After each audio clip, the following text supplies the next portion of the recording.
Sibylle, Hello, Vera. we are here in your tiny factory. You were the solopreneur to create it. Who are you?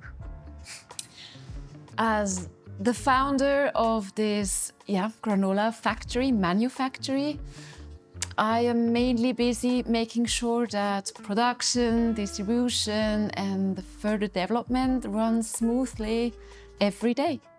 Yes, but you do much more because you create everything in here. You're a painter, you have a very nice handwriting. You create just everything. Tell us. Don't be so modest. I really do like to create a lot. As you said, yes, a lot I do by myself. It's my handwriting. Yes. Most of it comes from my head, my ideas that I created. But a lot of that is also in collaboration with other people, of course. But yes, it's really important to me that it has this personal touch and that it keeps to have this personal touch. Although sometimes it might be easier, or it would be easier to just hand it over to a machine and that would take over for you. Yeah. But I really stick to that. I really try to have the most of it done by hand still. It's handmade and it's handwritten. Yes, yeah. It's incredible nowadays, really everything handmade. So about this whole production, what do you love most of all the work you're doing here? As I just mentioned before, I really like to create and to develop any ideas with other people or by myself, that I have this liberty to just do it and to try it out. Yeah. This is something that I really appreciate that I can do. I have a very open relationship, I would say, professionally, but with my team. And we discuss things open, we try it out together. I really like that part of my job. I like that I'm quite free. I'm not 100% free. I have some things that I have to take care of as well, of course, too. But in general, I wake up and I can create my day. And I wake up in the morning and most of it I can just manage myself. I don't know the word. You decide your schedule and you can follow your feelings. You have a creative day or not, and you can go out to nature or not. Yes. Yeah, that's the most of it I can decide. That's really nice. No boundaries, just the normal ones. Exactly, yes. You mentioned you have friends you discuss also to discuss your business problems or whatever. I do have a few mentors that I discuss my questions. I have a lot of questions, so I knock on their door. I never mind, I'm never too shy to ask. And I think I communicate quite openly with them, and that always leads to further progress. Yeah. So one of that person is, for example, Jamie. I call him Jamie, the founder of John Baker, Jens Jung. He is one of these mentors. I really appreciate that I can have, since 10 years now, this relationship and just ask whatever I have in my mind to ask. Yeah. And you have other solopreneurs, you can discuss. He's sort of a mentor, sort of a role model. Yes. But on the same level you do, you have a friend or... Yes, I have a few people. For example, as we are so lucky to be able to work here at Werkstatt Zürich, there are many entrepreneurs, there are solopreneurs, and most of them are with co-founders. Started with co-founders, and we just, we don't need to make an appointment. You just cross each other, you just meet each other and the whole way, and then you just ask, how is your day? How are you doing? What bothers you right away? And you can just exchange your issues or success, I hope, as well. So yes. Then I have friends. I ask a lot of questions as well. I think I'm quite picky by choosing who I do ask what. Yeah, makes sense. Yes. I'm also, right now I'm creating with my partner. I'm on something new, and he's helping me with graphic design. So this is very, very enriching. Great, empowering also. Yes. Having this relationship empowers. Yes, very much. Yes, indeed. How do you recharge? I recharge in nature. First of all, I'm mostly at the end of the day with my dog Milo, I go for a walk without my mobile phone. It's very important. That's a very good way to recharge. Yeah. It's both. I would say part of me is introvert, the other part is extrovert. So I recharge by having good conversations that really enriches me, that really inspire me. And on the other hand, I need more and more as I age as well. More and more. You don't. Me time. I do. More and more me time. Tied up my home. This is something that recharges me. And if I go into art, if I look at art, if I listen to art, that recharges me as well. You have special music you prefer to recharge and wind down? No, I don't have a special music, no. Today, if I compare to before, if I compare to the past, we used, you still remember, we used to have these cassettes and we were listening to them over and over and over again. That's not the case anymore.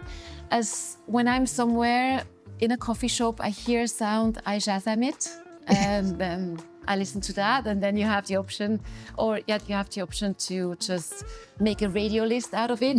So I can't really tell you one certain playlist that I'm listening to. Depends on the day and the mood and everything. Yes, that changes, yes. Yeah. So being a solopreneur, you have a sort of a message for other young startups? Yeah, since I didn't have a co-founder, I think it's very important that you don't want to grow too fast and too big. Yeah. Even if you want to grow big, don't do it too fast, I would say, because for me, it was always very important that I had the overview. Not that I'm a control freak and I need to do everything by myself, but that I know what's going on and where do we need to have an eye on. So I think we tend to think that everything needs to go fast and you have to surf on that wave as well, like the others. But in fact, I think you don't.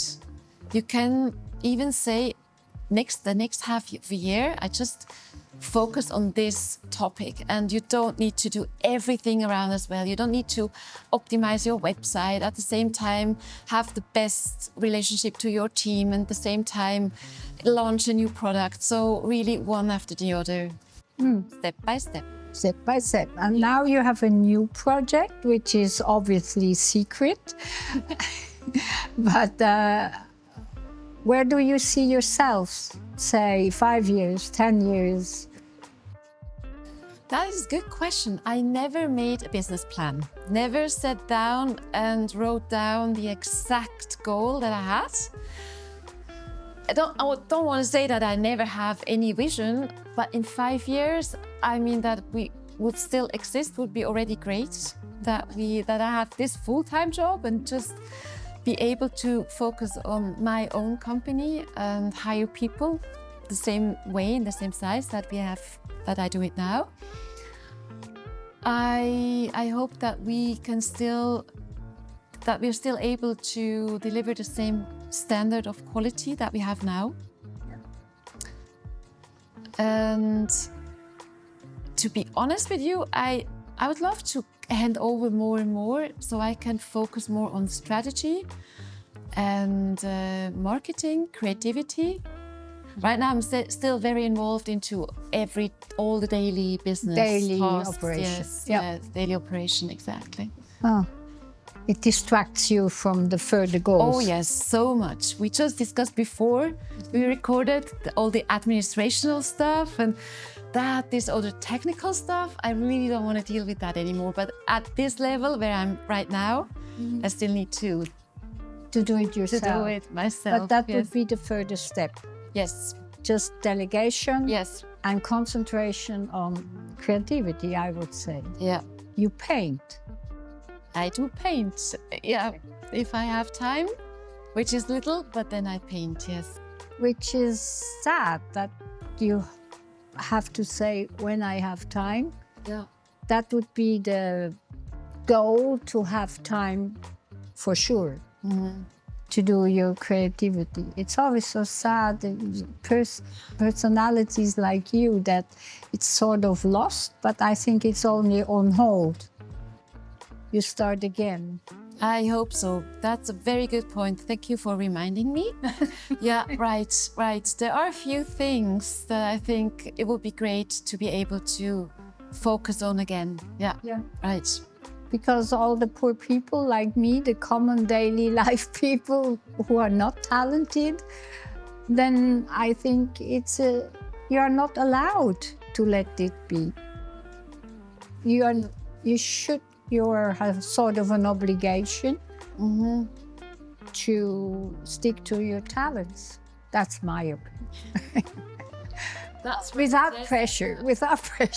Yeah, thank you. No, it's a good question, and I asked that question myself as well. Like, how far do you need to go until you can say at the end of the day, it's fine. Tomorrow you can take off. You can focus on something else. So you always need to keep that in mind. That's right. Yes. Without pressure.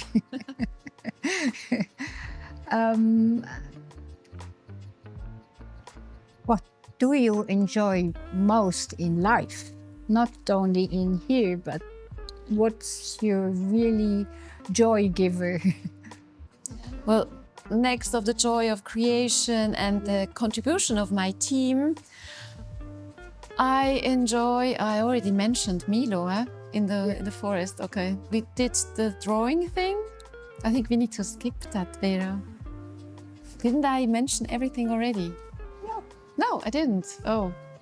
We have just had this long discussion sitting here, but now it's just Milo you have, your dog. You go into the woods, or what do you do with Milo? You do trainings? No. No, I don't train my dog. He's this little street dog that I kind of rescued without having a plan to get the dog into my life. Just by heart.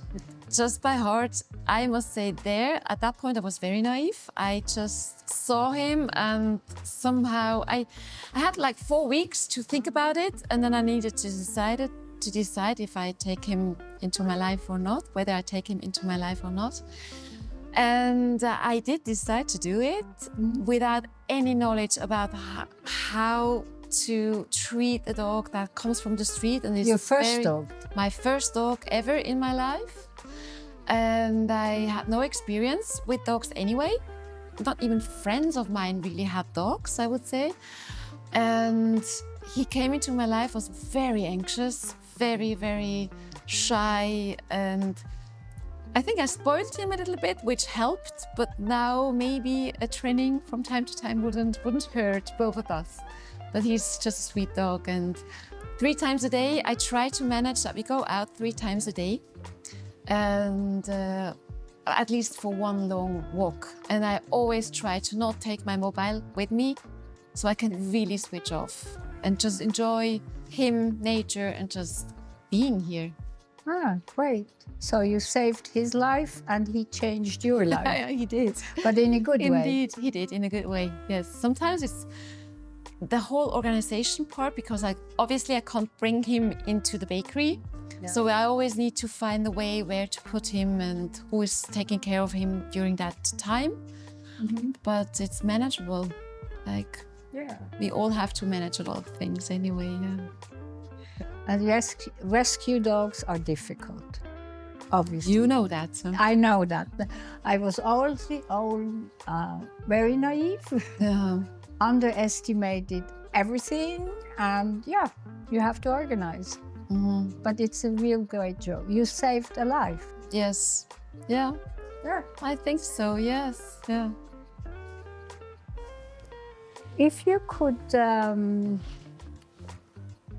have your own, I know you have a blog, and what would be your dream guest?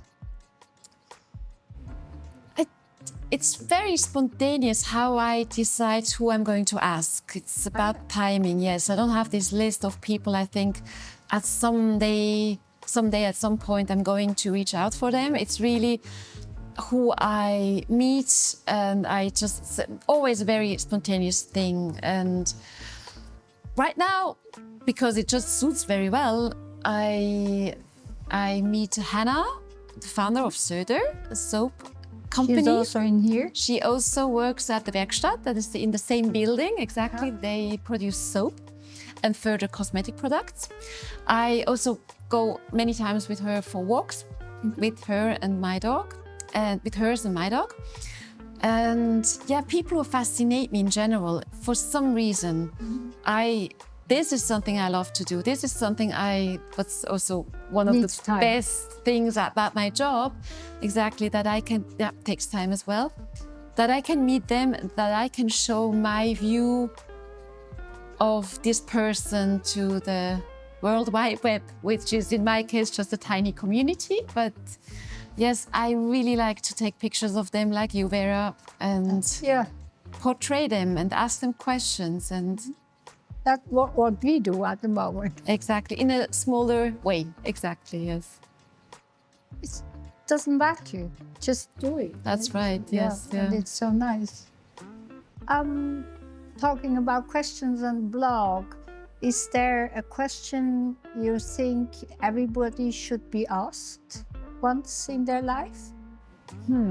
I think there are two, actually. Great. Yes. One wouldn't be less greater in terms of consumption, comparison, and speed? And wouldn't more be greater in terms of openness, sharing, and value? That's really a good question. Good. You have to answer. I will answer that later, okay? So that's a really nice talk. Thank you very much. So much. You are inspiring. You remember when we met years ago, and it was just instant fascination from my part. So we finally made it. Thanks you a lot. Likewise, and thank you very much, Vera. You're welcome.